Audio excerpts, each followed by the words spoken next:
नमस्ते गाइस, मेरा नाम है अभिमन्यु। स्वागत है आप सभी का स्पीक अर्बन इंग्लिश में।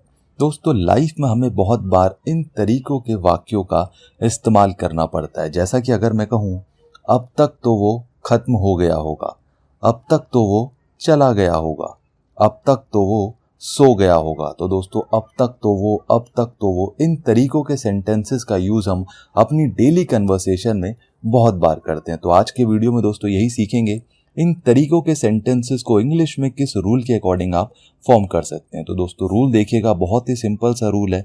सबसे पहले आता है आपका सब्जेक्ट, उसके बाद आता है मस्ट हैव, उसके बाद वर्ब की थर्ड फॉर्म, उसके बाद अदर वर्ड्स और लास्ट में आ जाता है आपका बाय नाउ। दोस्तों, बहुत ही सिंपल सा रूल है, एग्जाम्पल से और बेहतर समझेंगे।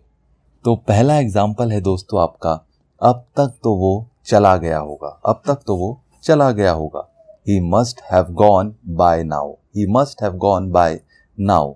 अब तक तो कपड़े सूख गए होंगे, अब तक तो कपड़े सूख गए होंगे। The clothes must have become dry by now. The clothes must have become dry by now.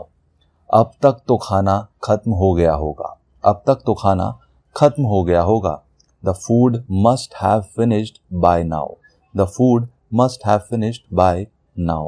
अब तक तो उसकी शादी हो गई होगी, अब तक तो उसकी शादी हो गई होगी।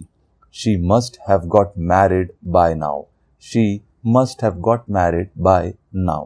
अब तक तो सब सो गए होंगे, अब तक तो सब सो गए होंगे। Everyone must have slept by now. Everyone must have slept by now.